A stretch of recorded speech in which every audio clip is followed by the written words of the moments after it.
Ah, minha filha, se eu tivesse entendido com meus 10 anos o que significava teu tio vai cuidar de você, eu tinha me jogado no açude no mesmo dia.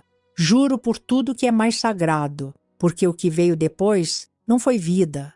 Foi uma longa caminhada com os pés descalços em cima de vidro. Meu nome é Jurema Rocha, tenho 81 anos e sou lá de Boninal, um canto esquecido no sertão da Bahia. Terra de sol rachando, de povo que trabalha até morrer e de silêncio, muito silêncio. Porque lá, minha filha, as coisas ruins não se dizem. Elas se escondem debaixo do tapete, atrás das portas, dentro das famílias. Mas antes de tudo aquilo acontecer, antes da casa do tio, das noites sem sono, das palavras que nunca saíram da minha boca, teve um tempo em que eu era só uma menina que sonhava com pouca coisa, mas sonhava. Uma menina que achava que a vida era difícil, sem saber que difícil mesmo era o que estava por vir. Nasci num casebre de barro, dessas casas que tremem quando o vento vem grosso. Meu pai era lavrador, acordava com os galos, voltava quando o céu já estava virando roxo. Não era homem de conversa, mas também não era do mal. Era só cansado. Cansado da vida, da lida, da miséria. Nunca me bateu, mas nunca me abraçou também. Eu aprendi a andar quieta só de ver o jeito que ele fechava a cara quando eu falava alto. Minha mãe era outra história. Uma mulher já vencida. O tipo que respirava como se cada suspiro fosse uma derrota. Nunca vi sorriso nela. O rosto era sempre seco, os olhos sempre fundos. Ela passava o dia de cabeça baixa, lavando, varrendo, mexendo as panelas sem gosto. Eu olhava para ela e pensava, será que é isso que me espera? Tinha dia que ela me olhava de um jeito estranho, como se visse nela mesma, e às vezes murmurava umas coisas que eu fingia não ouvir. Mulher que nasce pobre, Jurema, só serve para servir. E voltava para a pia com as costas doídas, mas sem reclamar, porque reclamar não adiantava. Minha infância não teve brinquedo, não teve boneca, nem festa, nem presente de aniversário. Teve chão batido, água racionada e comida contada. Teve madrugada acordada, esperando meu pai chegar da roça com qualquer coisa para botar na panela. Teve manhã de barriga vazia, indo para a escola com o caderno velho debaixo do braço. A escola era o único canto onde eu respirava um pouco. Era uma sala pequena, quente, com mais criança do que cadeira. Mas ali eu me sentia gente. A professora, Dona Noêmia, era brava, mas me via. Sempre dizia, essa Jurema tem futuro. Pena que nasceu no lugar errado. Eu adorava escrever.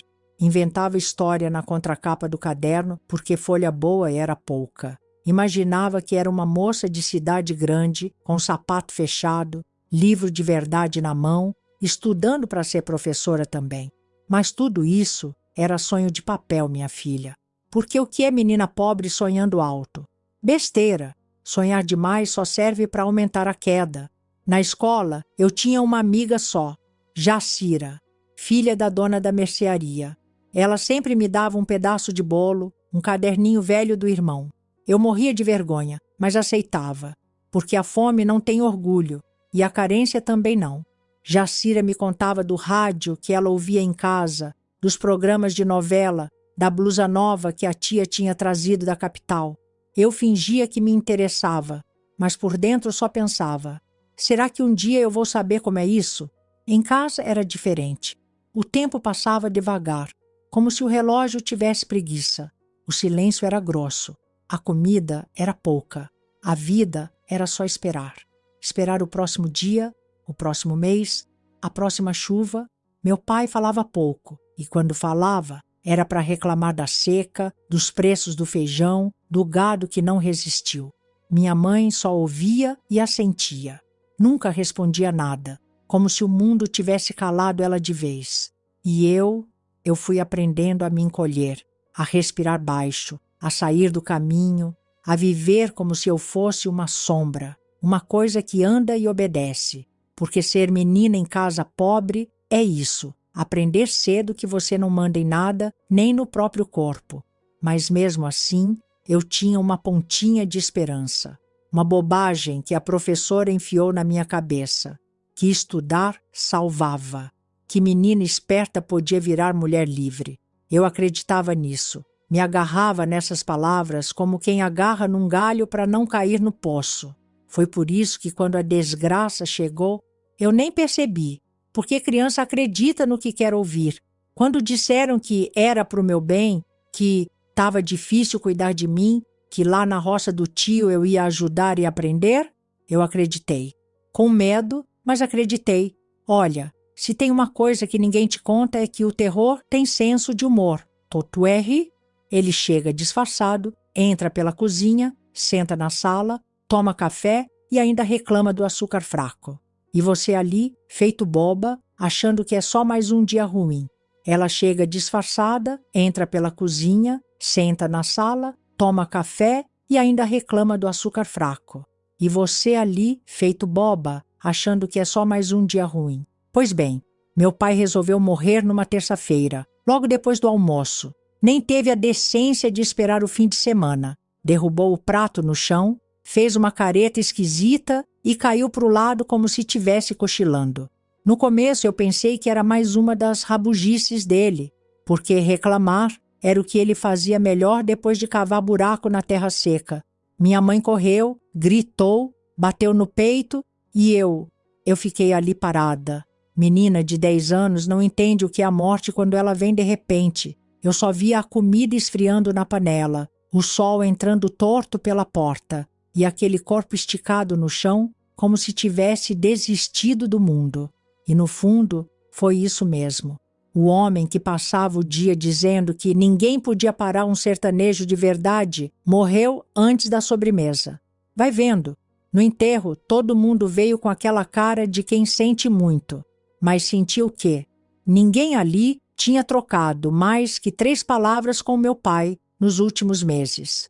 O povo do povoado é rápido para chorar no velório, mas lento para ajudar quando a panela está vazia. Dona Eni, que vendia pão amanhecido, veio com um lenço na cabeça e falou alto.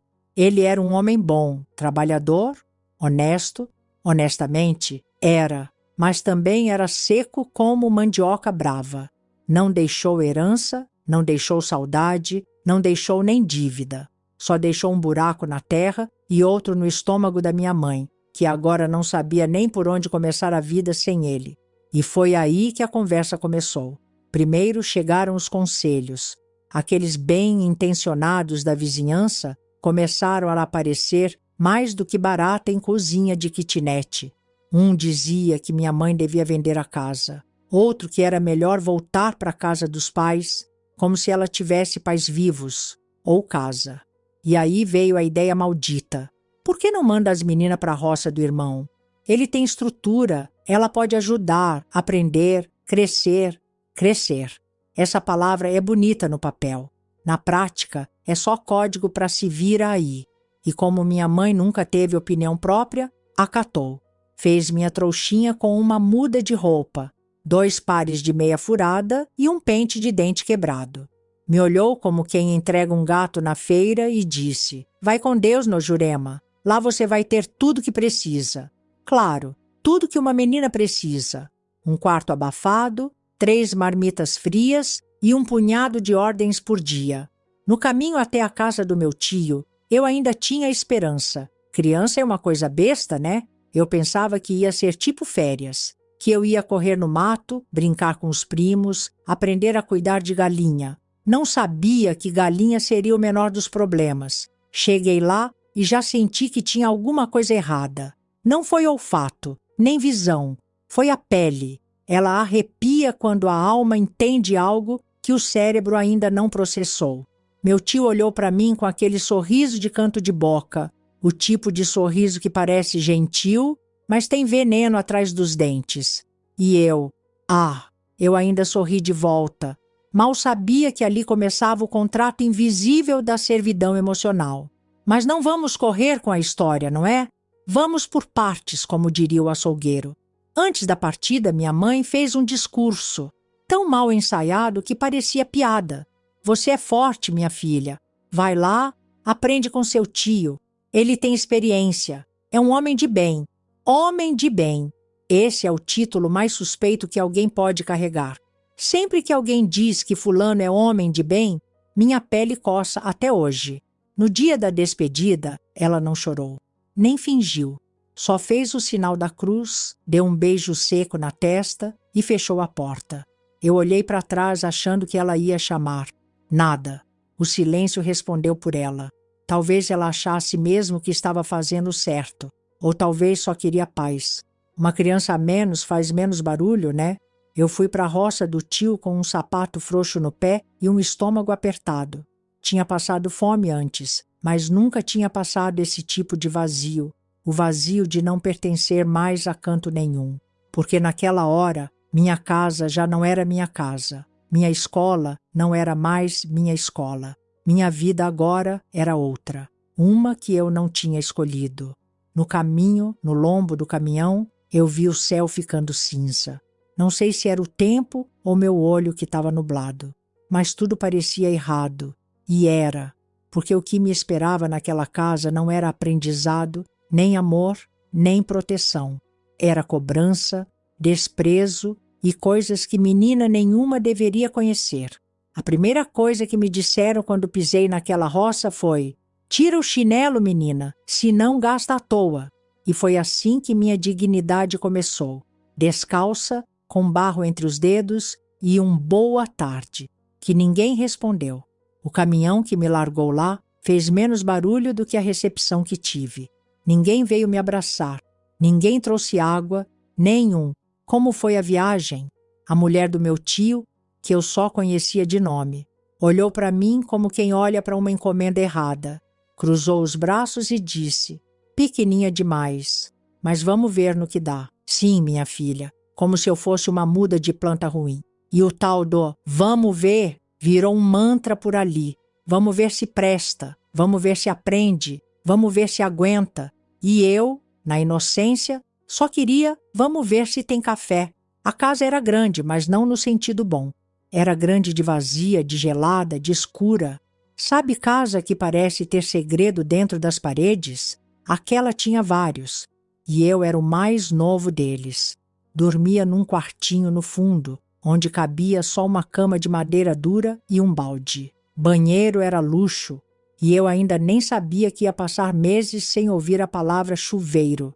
No primeiro dia, já me botaram para lavar chão com escovinha. Eu, que nunca tinha esfregado nem meu próprio pé com tanto afinco, estava ali ajoelhada, esfregando como se minha vida dependesse disso. E dependia mesmo, porque a patroa, ops, a tia, tinha um olhar que cortava.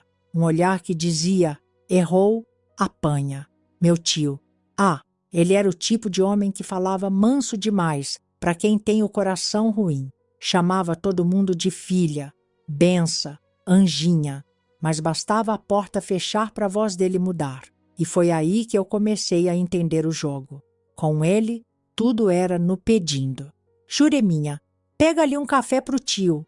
Jureminha, vem cá na varanda um minutinho. Jureminha, me ajuda aqui no galpão rapidinho. Mas era só comigo. Os filhos deles, 2 rapazes e uma menina mimada, não mexiam um dedo.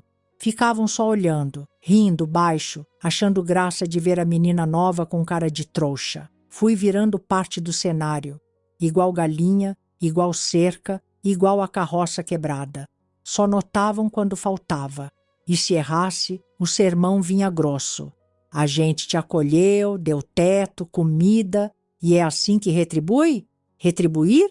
Desde quando varrer chiqueiro, cozinhar feijão duro e passar roupa dos outros virou gratidão?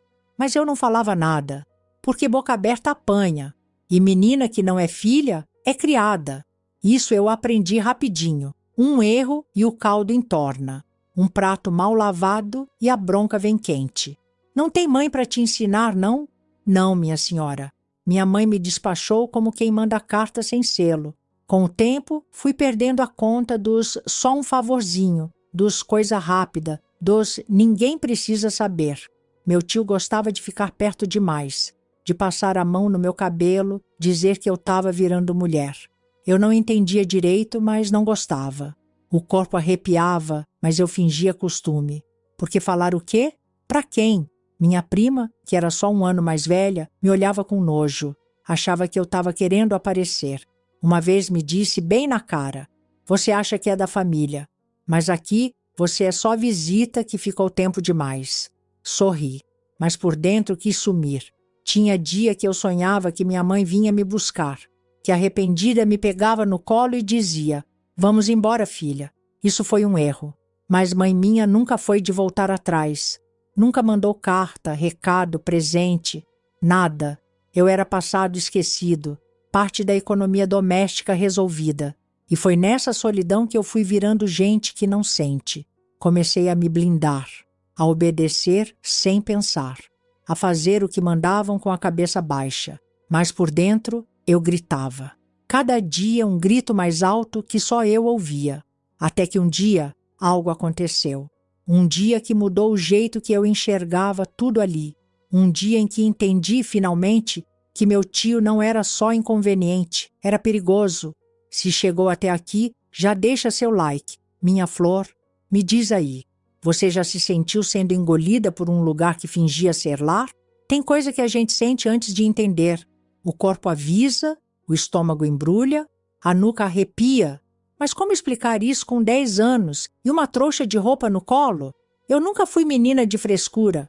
Já tinha pisado em espinho, cortado o dedo no anzol, levado queda de burro. Mas o que começou a me ferir naquela casa não deixava marca visível. E era exatamente isso que doía mais. Meu tio tinha uma mania: encostar. Tudo era motivo para botar a mão. Tá crescendo, hein? Acompanhado de um tapinha nas costas que escorregava. Vem cá me ajudar, seguido de mão firme demais no ombro. Uma hora começou a me chamar para passar roupa com ele na área. Sim, com ele. Homem que nunca pegou numa camisa própria. Agora queria ser útil, bem na hora que eu estava sozinha. É só carinho, dizia. Você é quase uma filha. Mas filho que ele beijava no pescoço, eu nunca vi. O pior é que ninguém falava nada. Nem a mulher dele, nem os filhos. Eu tentava me afastar, mudar de lado, sair de perto. Mas ele vinha de novo, com aquele sorriso torto e a fala mansa. Você precisa aprender a confiar nos mais velhos. Confiança naquele lugar era buraco de areia movediça. Quanto mais você tentava sair, mais afundava. Teve um dia que ele me chamou mais cedo do que o costume. O céu ainda estava suando azul escuro. Ajudar com os porcos, ele disse. Aprender a cuidar dos bichos. Eu fui, sem entender o que porco tinha que ser cuidado antes do café. E foi ali, na sombra do chiqueiro, que senti a mão dele onde não devia. Não foi tapa, não foi puxão. Foi algo pior. Toque disfarçado de instrução. Ele explicava como limpar o coxo e, sem cerimônia, escorregava a mão pelas minhas costas, como se eu fosse parte do mobiliário rural. Eu congelei. O mundo virou zumbido. Meus dedos ainda mexiam na ração, mas minha alma tinha fugido dali. Quando ele virou de costas, eu corri. Entrei no quartinho e tremi por dentro. Fiquei horas tentando entender o que tinha acontecido. Não era violência como nas histórias que minha avó contava.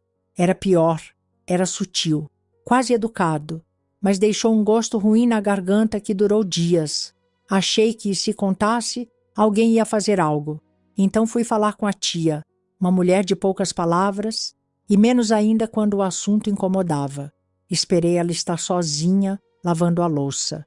Tia, o tio, ele me pega de um jeito estranho. Ela nem parou de esfregar o prato. Estranho como? Assim, meio agarrado, sabe?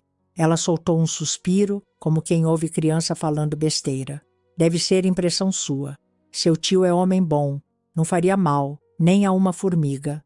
Pois então, eu devia ser formiga com cara de gente, porque mal eu estava sentindo sim. Mas ele me aperta. Ela virou o rosto devagar, secando a mão no pano. Jurema, homem tem jeito diferente de mostrar carinho. Você está crescendo, é normal estranhar. Não inventa coisa. Inventar. A palavra me acertou como uma pedrada. Eu, inventando. Como se minha pele não soubesse a diferença entre um toque de afeto e um toque de posse. A partir dali, calei e comecei a ouvir, porque se ninguém acreditava em palavra falada, talvez palavra ouvida, me desse resposta. Foi assim que descobri o segredo sujo daquela casa. Uma noite, depois do jantar, fui guardar os panos na despensa. Passando pelo corredor, ouvi sussurros na cozinha. Eram os dois, meu tio e minha tia. A voz dela era baixa, mas firme. Você prometeu que não ia fazer isso de novo. Não fiz nada. Jurema não é igual às outras. Nem você é igual a de antes. Meu sangue gelou. Não era a primeira vez. Tinha tido outra. Ou outras. E ela sabia. E ficou. Eu voltei para o quarto pisando leve, com a cabeça latejando.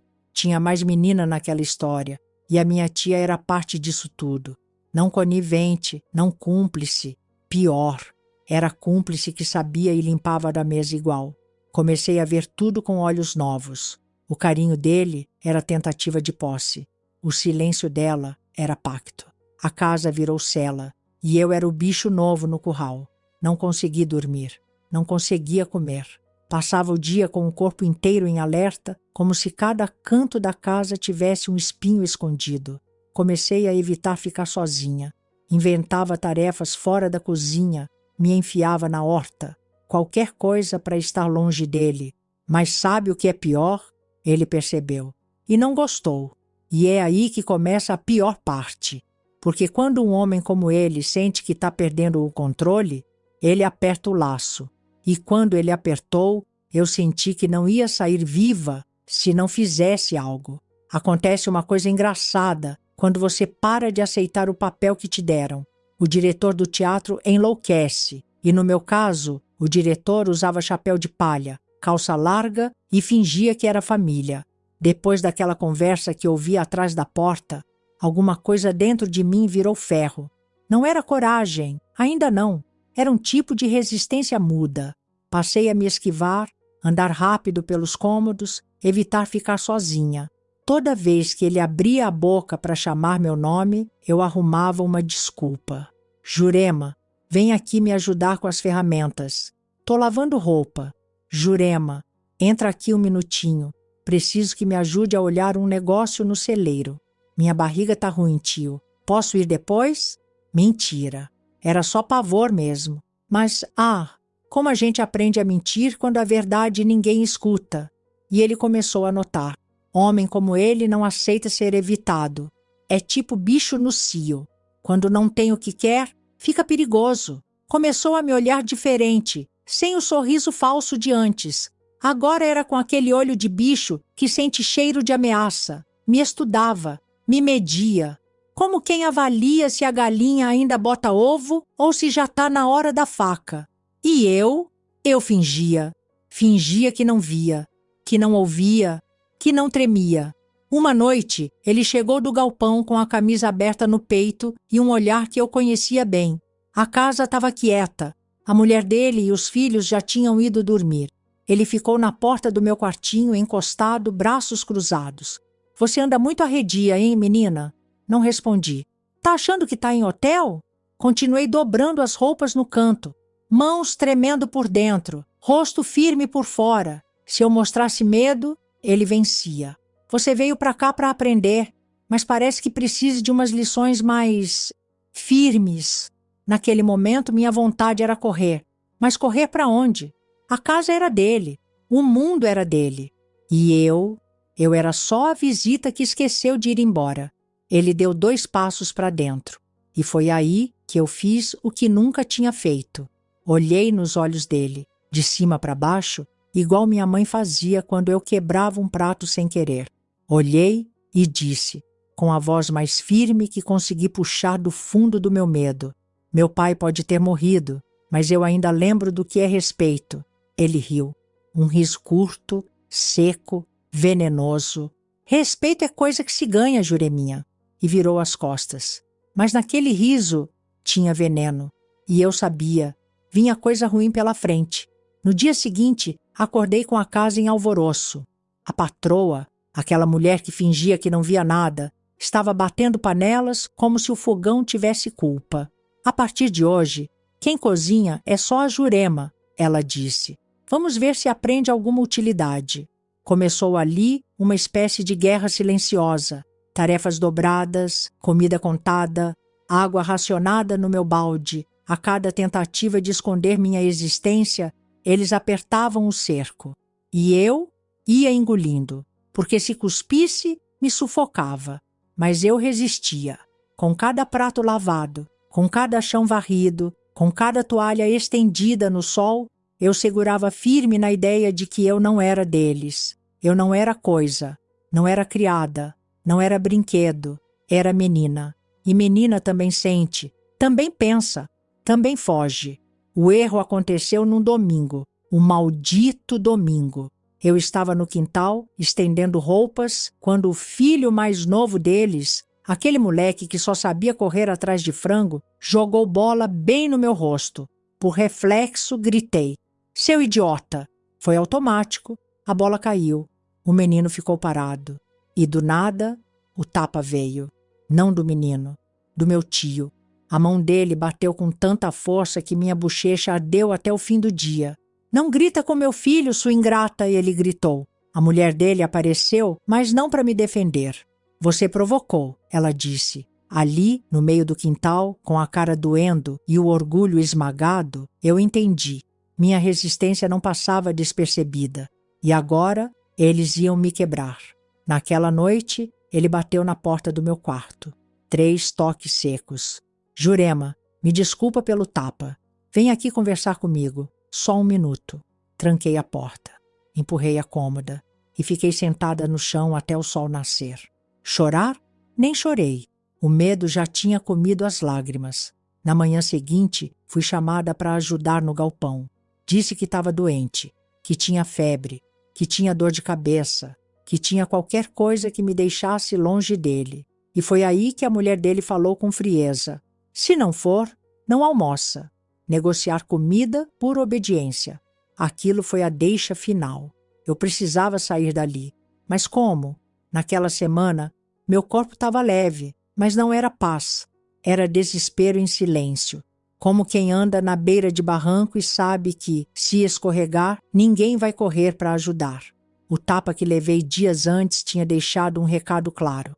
Aqui, ou você abaixa a cabeça ou perde ela. E eu, teimosa que só, decidi que ia levantar a cabeça.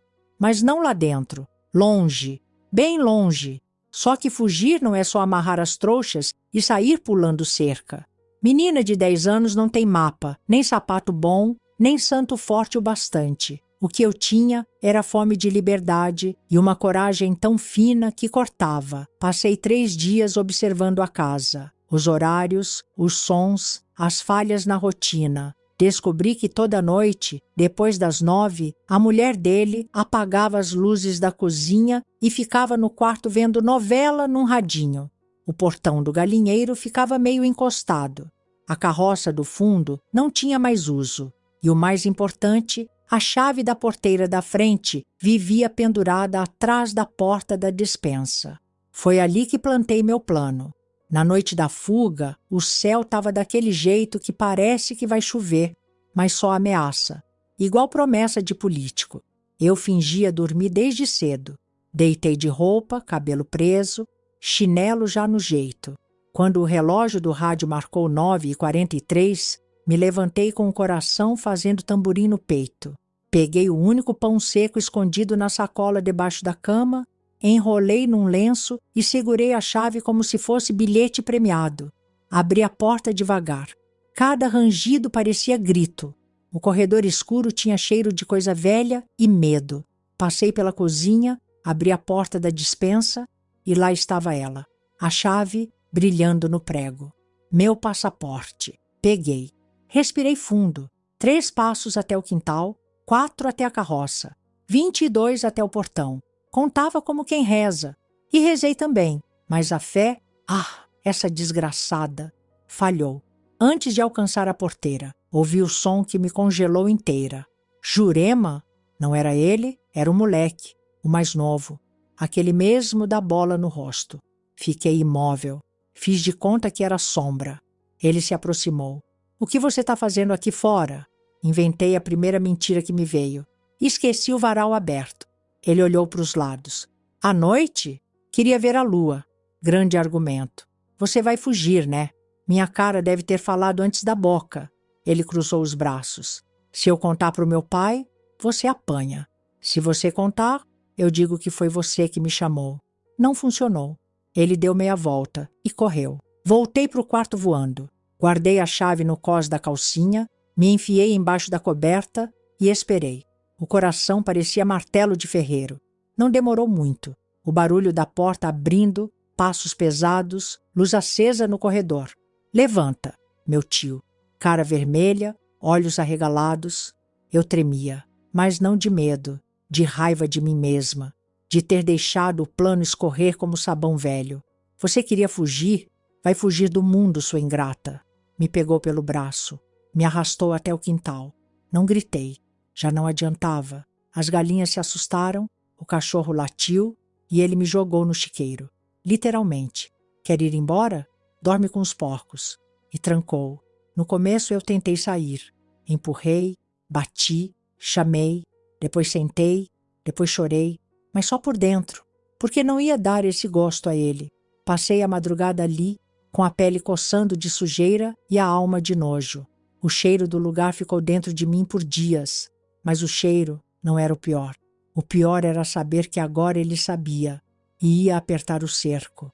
Quando me tiraram de lá, de manhã, fui direto para o tanque. Lavei roupa como se fosse minha própria pele. E o que eu vi? Nada. Silêncio. A punição não precisava ser explicada. Era só lembrada. Mas naquele dia, naquela água suja, enquanto esfregava a calça de homem e cueca encardida, fiz outra promessa. Não ia tentar fugir de novo. Pelo menos, não agora. Agora eu ia esperar. Observar, apontar onde doía e guardar. Porque se a fuga falhou, então o troco viria. De outro jeito. Eu ia sair dali, sim, mas levando junto a verdade que ele tanto escondia, e ia fazer todo mundo ouvir. Nem que fosse meu último ato. Tem uma hora na vida da gente que a alma cansa.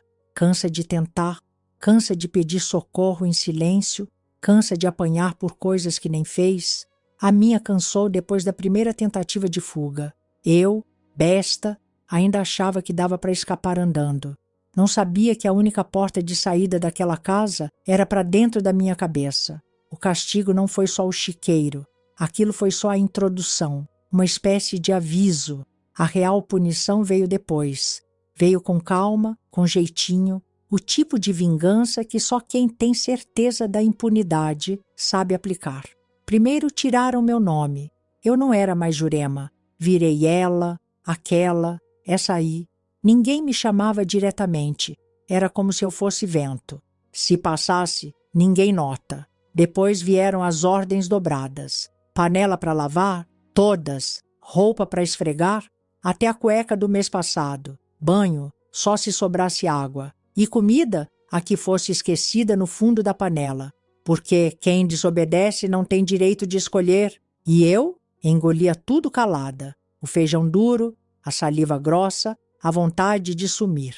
Ficar muda virou meu escudo, mas eles confundiram silêncio com derrota. O velho, meu tio, parou de disfarçar. Começou a rondar meu quarto com mais frequência. Passava devagar, arrastando o chinelo como se o barulho fosse aviso. Às vezes parava na porta e suspirava alto. Às vezes nem batia, só empurrava um pouco, como quem testa a fechadura.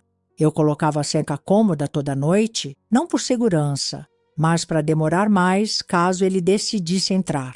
O filho mais velho, aquele que até então só me olhava com desprezo, mudou o jeito de me encarar. Agora era com aquele olhar que mede a carne, que não vê pessoa, vê pedaço. Ele passava por mim e sorria com canto de boca, aquele sorrisinho de quem já sabe o fim da história. E eu, por dentro, já sabia também. Na sexta-feira seguinte, me mandaram para o galpão. Disseram que tinham roupas para separar. Nada demais, só que o galpão ficava isolado, sem janelas, sem ninguém. Eu relutei, falei que tinha dor na perna, que precisava lavar o quintal. A mulher dele olhou com aquela cara de quem já não me considerava ser humano e disse: "Você não escolhe mais nada aqui." Fui, com o estômago virando em nó. A cada passo o corpo gritava, mas fui, porque naquele lugar desobedecer era como escrever sentença de morte. Lá dentro eles já estavam, o velho e o filho, me esperando como quem aguarda entrega. O velho trancou a porta com calma, como quem fecha galinheiro. O filho encostou no canto, braço cruzado, sorriso no rosto. Um silêncio grosso ocupava o ar. Você precisa aprender a se comportar, disse o velho puxando a manga da camisa. Menina que não obedece, apanha até aprender.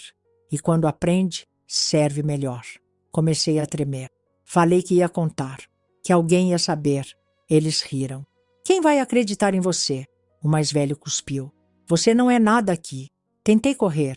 A porta trancada. Tentei empurrar. A mão do velho me segurou pelos cabelos. Me jogou no chão. Chutei, esperneei, gritei. Cada tentativa virava tapa, soco, puxão. Apanhei até o corpo parar de reagir. Até a alma sair para não assistir. E aí fizeram o que quiseram. Não com pressa, não com piedade. Com a mesma calma que se prepara animal para corte. O velho começou. O filho terminou. Me usaram como quem usa ferramenta. Me bateram enquanto ensinavam. Me disseram que aquilo era lição, que eu merecia, que era para me ajeitar. A dor física eu engoli. A moral, essa escorreu pelas tábuas do galpão. Quando tudo acabou, fiquei no chão. Não me mandaram levantar. Não perguntaram se eu respirava. Só saíram, como se nada tivesse acontecido, como se tivessem consertado um móvel velho. Fiquei ali, por horas, esperando o corpo me deixar. Mas ele insistiu em viver, e o pior é isso. Quando tudo em você quer morrer, mas a vida se recusa. Voltei para o quarto rastejando. Cada passo ardia mais do que o anterior. Cada parte do meu corpo gritava. A mulher dele viu. Fingiu que não viu. Cruzou com meu sangue na soleira da porta e foi varrer a sala. E eu virei pedra. Nos dias que seguiram, não chorei, não falei, não comi, não olhei nos olhos de ninguém. Virei parede, só respirava por obrigação, mas por dentro algo acendeu. Não uma chama, uma brasa, daquelas que parecem apagadas, mas queimam até madeira verde. Ali, naquele ponto onde a maioria se desfaz, eu decidi. Eles iam pagar, mas não com grito, nem com faca, com o que mais dói em quem vive de aparência, a verdade. E não ia ser gritada, ia ser cochichada em ouvidos certos. Depois do que me fizeram, eu podia ter virado sombra de vez. E por um tempo, virei. Andava pela casa sem fazer barulho, com o olhar sempre para o chão, o corpo duro. Não por medo, por cálculo, porque percebi que gritar não mudava nada, mas fingir abria portas. O velho achava que tinha me quebrado. O filho andava com aquele ar de dono de algo que não comprou. A mulher dele seguia no modo eu não vi nada, amém. E eu comecei a atuar, porque em lugar onde ninguém te salva, ou você aprende a fingir que aceita, ou termina enterrada no quintal sem nome na cruz. Comecei sutil, voltei a obedecer sem retrucar. Baixei os olhos quando falavam comigo. Cozinhava o feijão no ponto, varria até o rodapé. Quando chamavam, eu vinha. Quando mandavam, eu ia. E aí, meu bem? Aí eles relaxaram. Começaram a acreditar na fantasia que eu vendi, a de que agora eu era do lar, submissa, treinada, um pedacinho da mobília finalmente encaixado. Só que enquanto eles pensavam que eu tinha esquecido tudo, eu estava ali, colecionando segredos. Foi nessa fase que percebi uma coisa maravilhosa. Quem é invisível, escuta tudo. Comecei a prestar atenção nas brigas do casal. Descobri que a tal da tia vivia desconfiada de um tal de Benedito da Venda, que o velho devia dinheiro pro agiota da cidade, que o filho mais velho se encontrava com moça casada nas noites de sábado, e o mais novo, roubava moedas da gaveta da mãe para comprar doce escondido. Era um festival de podridão com cortina de casa cristã. Enquanto isso, meu corpo cicatrizava devagar. As marcas visíveis sumiam, mas as de dentro, essas, eu fazia questão de manter vivas. porque eram elas que me lembravam o que eu precisava fazer. E aí entrou em cena a dona Miquelina, velha bisbilhoteira, daquelas que sabem da vida dos outros até antes da própria. Morava 3 casas abaixo, vinha sempre deixar sobras, pão duro, verdura passada, fuxico fresco.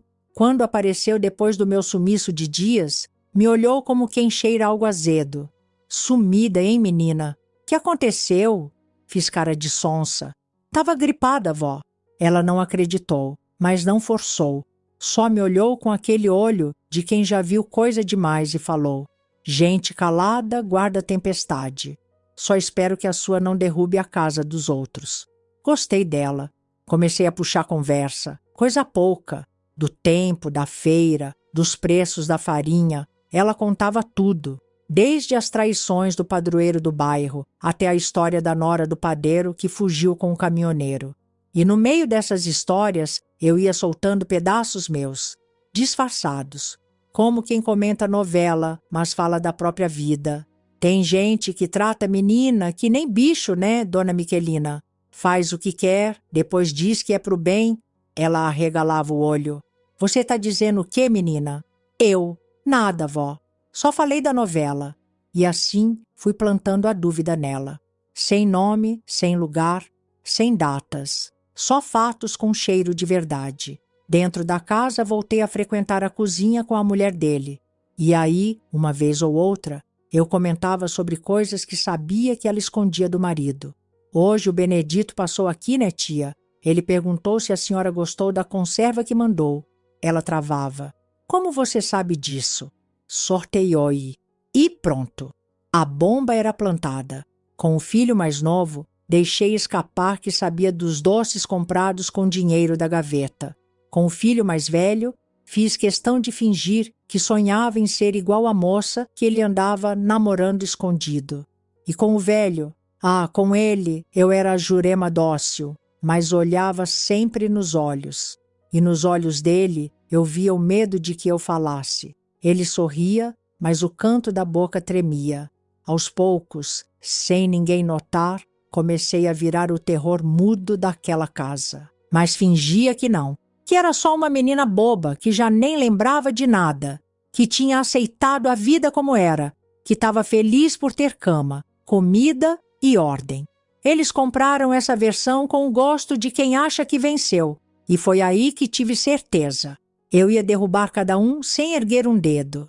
Se tem uma coisa que aprendi na marra, é que a vingança não precisa ser estrondosa. Pode ser sussurrada, pode vir enrolada num elogio, num comentário fora de hora, numa pergunta que parece inocente, mas planta veneno mais fundo que raiz de mandioca brava. Aquela casa, aquela casa, era puro verniz. Aparentava união, fé, honestidade. Mas por dentro era só cupim e pecado encoberto com água benta. E eu, que um dia fui feita de pano de chão ali dentro, agora estava costurando os buracos das mentiras com linha de veneno. Comecei devagar, como quem não quer nada. Com o mais novo foi fácil. Menino burro é igual galinha de terreiro. Qualquer grão serve. Eu elogiava o brinquedo novo dele e dizia: deve ser caro, né? Tomara que sua mãe não perceba que sumiu o dinheiro da gaveta. Ele empalidecia e corria guardar o carrinho. Um dia, deixou uma moeda cair no quintal e me implorou para não contar.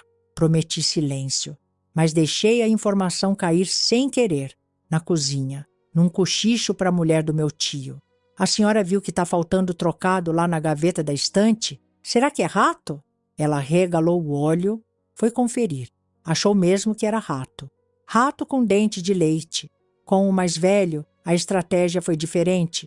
Aquele era nojento, mas vaidoso. Gostava de ser admirado. E eu fiz exatamente isso. Comecei a elogiar. Nossa, você é tão forte. Deve deixar as meninas do povoado tudo doida. Ele inchava e falava. Cada detalhe, até nomes. Numa dessas, mencionou a filha do padeiro. A casada, a que tinha marido ciumento e faca na cintura. 2 dias depois, com a ajuda sutil da dona Miquelina, esse nome foi parar em 5 orelhas diferentes. A fofoca correu mais rápido que corredeira em janeiro. Resultado? O tal do rapaz levou uma surra no bar. E a mulher do padeiro agora passa e cospe na calçada da casa deles. Com a tia, usei coisa mais fina. Um dia, estávamos lavando roupa e comentei. O senhor Benedito passou de novo lá em casa. Disse que a senhora sumiu, que tem sentido sua falta. Ela travou. Fingiu que não ouviu. Mas na noite seguinte, a vi toda arrumada saindo com a desculpa de visitar a irmã doente. Voltou cheirando perfume doce e com a boca pintada. O velho notou e perguntou. Ela negou, mas ele ficou com a pulga. E eu, de canto, só alimentando o ciúme dele com pequenas frases soltas. Tia tá tão vaidosa ultimamente, né? Até parece moça nova. Funcionou. Os jantares antes calados agora vinham com discussão. Gente empurrando prato, gente batendo porta. O velho ficou mais irritado, desconfiado. Começou a vigiar tudo. Uma noite quebrou um copo só porque a mulher chegou 5 minutos atrasada da igreja. Outra deu bronca no mais novo porque achou bala na mochila. E com o mais velho, bom, parou de falar. E isso, naquela casa, era guerra declarada. E eu só limpava a mesa, sorrindo. Comecei a fingir que via vultos no quintal. Dizia que ouvia passos na madrugada. Será que tem alguém rondando a casa, tio? Eu ouvi um barulho estranho ontem. Ele, já desconfiado, passou a dormir armado com o facão do mato. Uma noite, bateu num cachorro achando que era invasor. A vizinhança inteira ouviu a gritaria. E Dona Miquelina? Claro que espalhou tudo na feira. O homem tá ficando louco, ela dizia. Bateu no próprio cachorro porque achou que era ladrão de mulher. Delícia! E ainda tinha a cereja do bolo. Comecei a conversar mais com a filha da vizinha do lado. Moça jovem, inocente, mas com olhos atentos. Em cada conversa, eu deixava cair pedaços da minha história. Dizia que estava ali de favor, mas que sentia que tinha algo errado, que às vezes via o velho me olhando estranho, que tinha medo. Ela ouvia, não dizia nada, mas espalhava. Em menos de 2 semanas, 3 senhoras da vila começaram a passar mais devagar pela frente da casa. Uma delas até parou e perguntou, em tom de piada. Cadê a menina que morava aqui? Sumiu? Tá ali dentro ainda, dona Nilda, mas agora tá mais quieta. Elas riram, mas foi riso nervoso. A fama da casa começou a mudar.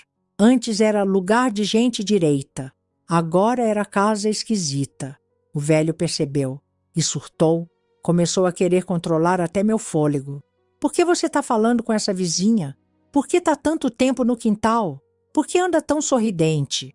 E eu, sempre com aquele olhar de santa arrependida. Só tô feliz, tio. Aqui é meu lar. Ele não acreditava, mas também não podia provar nada. E isso o consumia. Teve uma época que aquele homem andava ereto, peito inflado, voz que fazia galinha calar no terreiro. Agora parecia um espanador velho, cada dia mais curvado, resmungando sozinho, arrastando o chinelo feito alma penada de novela das 6. O rei da casa estava virando piada. E o mais gostoso era ver ele saber disso. Tudo começou quando ele percebeu que ninguém mais olhava para ele como antes. A mulher dele vivia muda, os filhos evitavam até cruzar o corredor na mesma hora. E eu sorria. Sempre sorria. Aquele sorriso irritante de quem sabe demais. Isso tirava ele do eixo, porque para homem que vive de controle, perder a pose é pior que perder o dente da frente. Começou a desconfiar de tudo. Uma vez me viu olhando pela janela e perguntou, tá espionando o quê? Respondi com a cara mais doce do mundo. Só observando os passarinhos, tio. Ele me encarou como quem queria me engolir com farofa. Começou a trancar as portas por dentro. Escondia as chaves como se eu fosse ladra de segredo. Guardava o facão debaixo da cama. Passava noites andando pela casa com aquele passo arrastado de espírito ruim. Às vezes, ficava parado na porta do meu quarto por minutos, só olhando, achando que intimidava. Coitado. E aí, como desgraça pouco é bobagem, ele começou a beber. Primeiro disfarçado. cachaça escondida dentro da garrafa de refrigerante. Depois, escancarado mesmo. Sentava na cadeira da varanda e virava copo atrás de copo. Gritava com o cachorro, xingava o rádio, cuspia no chão e dizia que todo mundo aqui é ingrato. Um sábado desses, depois de uns bons goles, resolveu dar show no quintal. Chamou a mulher dele de vaca, disse que os filhos eram inúteis, que a casa estava amaldiçoada. A vizinhança toda ouviu. E a velha Miquelina, claro, anotou cada palavra na agenda mental de fofoqueira oficial da rua. Na segunda-feira seguinte, 3 vizinhas apareceram por ali sem querer para ver se estava tudo bem. E eu fiz o favor de oferecer café para todas, com um sorriso de Miss Simpatia. Quando perguntaram como andavam as coisas, respondi: ai, meninas, ultimamente está difícil manter a paz, mas Deus dá força. Aquilo bastou para incendiar a vila. O velho sentiu o bafo da vizinhança na nuca e surtou mais ainda. Um dia, me acusou de esconder a Bíblia dele. Disse que eu estava tentando tirar Deus da casa. Gritou tanto que os filhos vieram ver. E eu, claro, peguei a Bíblia de cima da prateleira da sala e entreguei, com cara de santa ofendida. Estava aqui, tio, onde sempre fica. Ele pegou, murmurou algo e saiu batendo porta. A mulher dele nem piscou.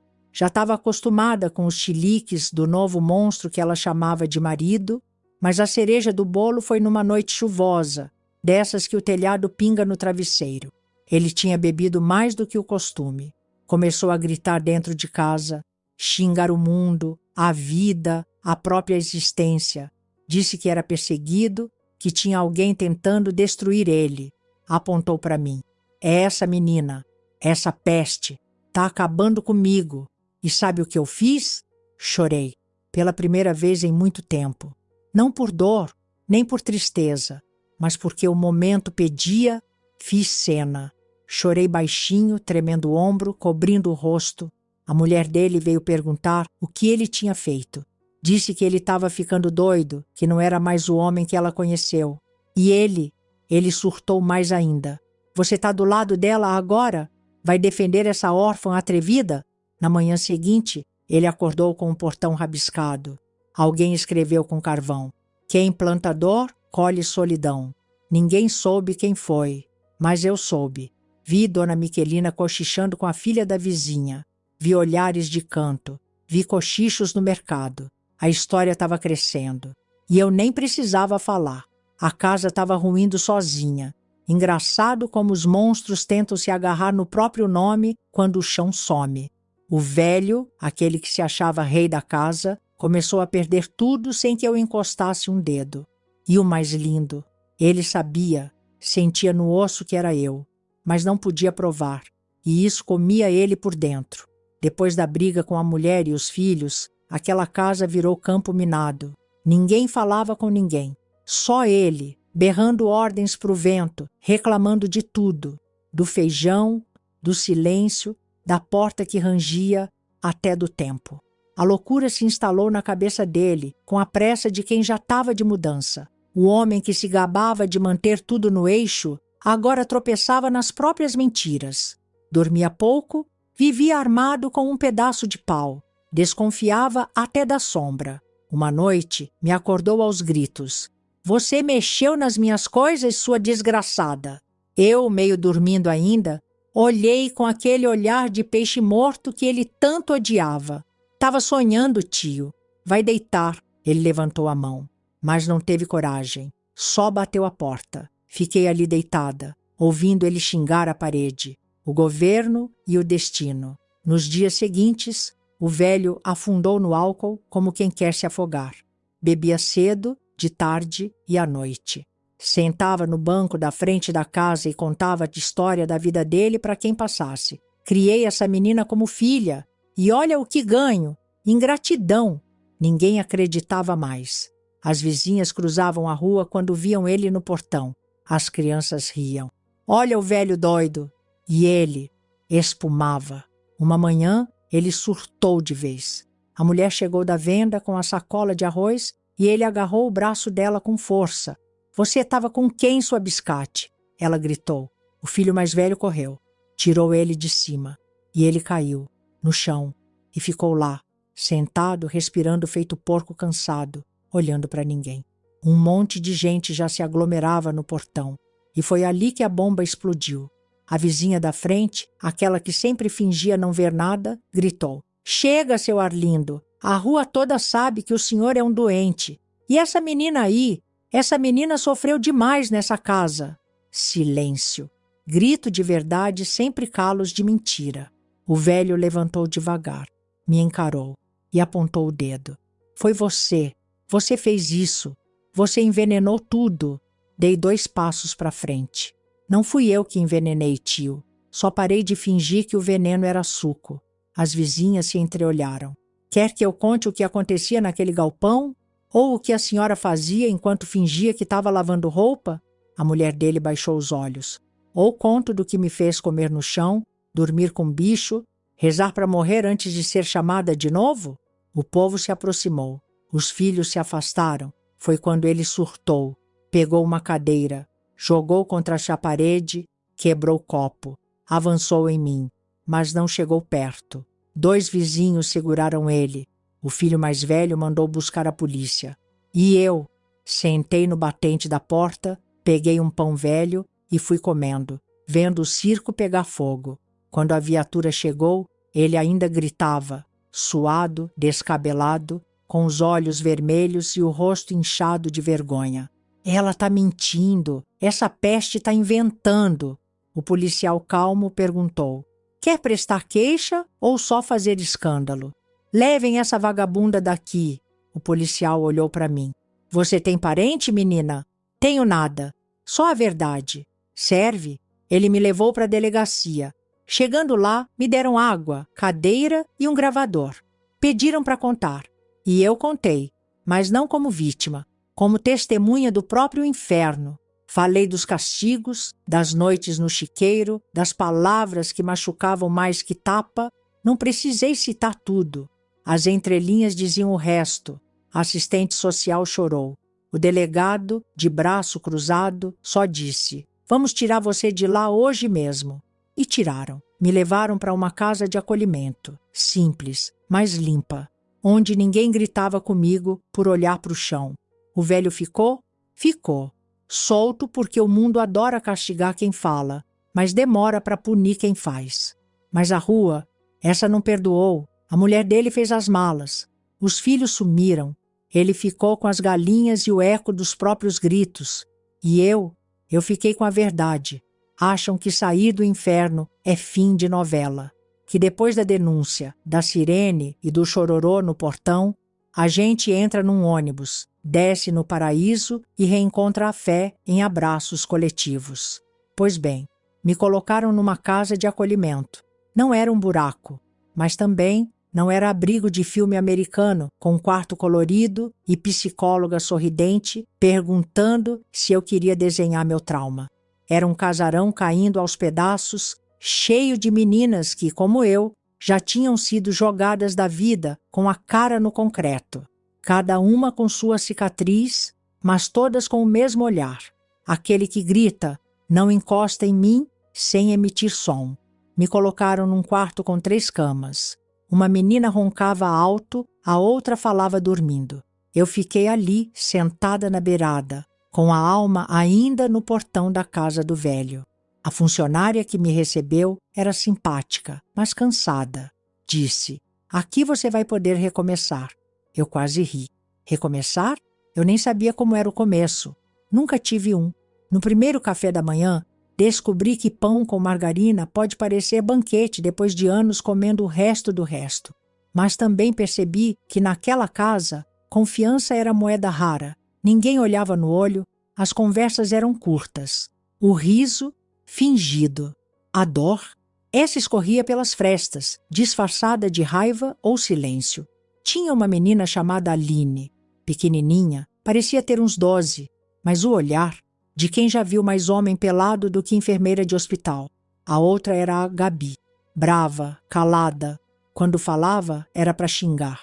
Eu fiquei na minha, observando, porque quem já foi caçada não confia nem em sombra. Mas aos poucos o gelo derrete. Um dia emprestei minha escova para Aline. No outro, Gabi dividiu um pacote de bolacha comigo. Pequenas tréguas num campo de guerra. Comecei a frequentar as aulas da casa. Tinham professores que vinham só para dar reforço. Um deles, o seu Fernando, era calmo. Tinha a voz de rádio antigo e olhava para a gente como se fosse gente. Não como projeto, nem como caridade. Isso já era luxo para quem passou a vida sendo olhada com pena ou desejo. Um dia, ele me perguntou o que eu queria fazer da vida. Respondi de bate-pronto. Nada. Já fiz demais. Ele riu. Mas um riso bom. E disse: Menina, sua língua é mais afiada que faca de feira. Você devia escrever. Aquilo ficou na minha cabeça. Na outra semana, peguei um caderno velho e comecei. Escrevi tudo. Da infância, dos castigos, do dia do galpão. Sem nome, sem detalhe explícito. Só sentimento. Só dor embrulhada em metáfora. Cada linha era como tirar farpa do peito. Mostrei para o seu Fernando. Ele leu devagar. No fim, só disse: Isso aqui é verdade demais. Continua. Continuei. Passei a escrever todas as noites. E no papel, reencontrei a Jurema que o velho tentou apagar. Aquela que gostava de ler, de observar, de pensar mais rápido que os outros. Aquela que, mesmo arrebentada, ainda sabia apontar o dedo com precisão cirúrgica. Enquanto isso, o mundo lá fora seguia. Fiquei sabendo que o velho tinha virado piada na vila, que o filho mais velho sumiu, que a mulher dele foi morar com a irmã numa cidade vizinha e que ninguém mais passava em frente àquela casa, como se o passado fosse contagioso. Fiquei sabendo também que Dona Miquelina andava dizendo por aí que a menina da casa do Arlindo era mais forte que muita mulher feita, que tinha contado verdades que metade da vila escondia debaixo do tapete. Me deu vontade de rir, mas também de chorar, porque mesmo longe, o medo não ia embora. Às vezes sonhava que o velho me encontrava na rua, que me puxava pelos cabelos, que me arrastava de novo para o galpão. Acordava suada, com gosto de sangue na boca. E no outro dia, fingia que estava tudo bem. Porque é isso que a gente aprende, a se refazer sem alarde, a passar batom em cima da ferida, a rir para disfarçar o cheiro de fumaça que o incêndio deixou. Um dia, a diretora da casa me chamou. Disse que tinha uma moça querendo me conhecer. Era psicóloga, de um projeto novo, queria conversar. Eu quase recusei, mas fui. E pela primeira vez falei de tudo. Não como desabafo, mas como relato. Sem lágrima, sem grito, só com fatos. E quando terminei, ela só disse: Você tem uma inteligência que assusta. Já pensou em transformar isso em livro? Eu respondi: Estou escrevendo, mas é para mim. E ela: Talvez o mundo precise ler também? Naquela noite, pela primeira vez, olhei no espelho e não vi a menina do galpão. Vi a mulher da história. Aos 81, minha flor, o que mais escuto é: Dona Jurema, como a senhora ainda aguenta? E eu respondo rindo: Ué, quando a gente sobrevive ao inferno, qualquer puxadinho da vida parece feriado. Porque eu já vi coisa demais para me abalar com trovoada de hoje. Saí daquele abrigo com 19. O governo largou a gente como se fosse pacote vencido. Fui parar num alojamento de terceira, com azulejo lascado e mofo no teto. Tive que dividir quarto com uma menina grávida e outra que falava sozinha. Não tinha luxo, não tinha carinho. Mas pela primeira vez também não tinha tapa nem galpão. Arrumei trabalho como faxineira de padaria. O dono me olhava torto, mas pagava no fim do mês. Comprei meus primeiros 2 pares de roupas sem costura torta. Um vestido florido e uma calça que apertava na barriga. Usei até gastar no joelho. Quando me olhava no espelho com eles, via só uma coisa: liberdade. Os anos passaram com pressa. Morei em 2 cortiços, um quarto de pensão, uma casa emprestada por uma freira, até conseguir alugar meu canto. Pequeno, quente, sem ventilador, mas meu, com tranca, chave e silêncio à noite. Um luxo que só entende quem já dormiu cercada de ameaça. Conheci um homem, claro, A vida não deixa a gente esquecer que ainda existe risco. O nome dele era Agenor. Trabalhava de ajudante de pedreiro. Jeito calado, sorriso leve. Achei que talvez ali fosse descanso. Duramos 6 anos. Não me batia, mas me apagava devagar. Não ouvia o que eu dizia, sumia dias, voltava fedendo a pinga. Um dia cheguei do trabalho e ele estava no sofá, de cueca, vendo novela e pedindo janta. Fui embora naquele mesmo dia. Nunca voltou atrás. Nem ele, nem eu. Com 30 e poucos, já era uma mulher que ninguém mandava. Aprendi a andar com o ombro erguido, mesmo quando o mundo queria abaixar minha cabeça. Trabalhei de tudo. Cozinha de escola, merendeira, ajudante em feira. Já lavei chão de banheiro de rodoviária e com mais dignidade que muita madame lavando o nome em salão. Aos 41, arrumei um emprego fixo numa creche municipal. Cuidava de criança, lavava fralda, contava história. Mas o que mais fazia era observar. Menina quieta demais, menino que se assustava com tapa na mesa, eu via.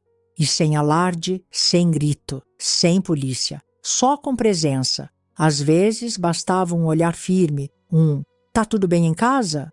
E eles abriam. Conheci outras mulheres como eu. Algumas mais sofridas, outras tão arrebentadas por dentro que já nem sentiam. Viramos grupo. Nunca formal, nunca registrado, mas era ali, nas cozinhas, nas praças, nas calçadas, que a gente trocava cura, um conselho, um feijão dividido, um ombro. Isso sim vale mais que palestra motivacional. Nunca fui de ficar contando minha história, mas quem convivia percebia. No meu jeito de não baixar a cabeça, de não aceitar resposta atravessada, de ensinar os pequenos com firmeza, mas com respeito. A dona Jurema tem olho de raio-x, diziam. Pois é, quem já viu a maldade de perto, reconhece ela até disfarçada de flor.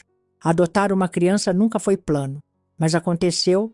A Tainá chegou em mim como chegam os ventos que mudam a rota, filha de uma conhecida que morreu de parto. Os parentes não queriam. E eu, que já estava com quase 50, disse, deixa comigo.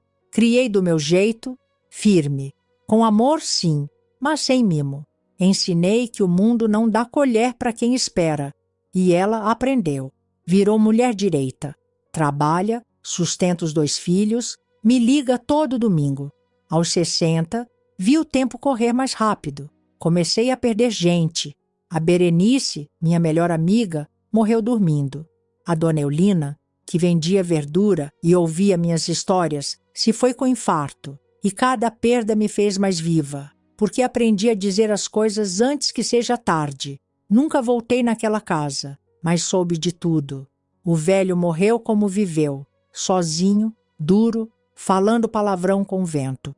Foi enterrado num canto do cemitério, sem visita, sem vela. A mulher sumiu no mundo. Os filhos? Um tá preso. O outro, dizem, virou andarilho. Eu não fui atrás. Não para esquecer, mas porque não quero dividir minha paz com gente que só sabe roubar ar. Hoje moro numa casa simples, com quintal. Tenho 3 galinhas, um cachorro surdo e um sofá que afunda de um lado só.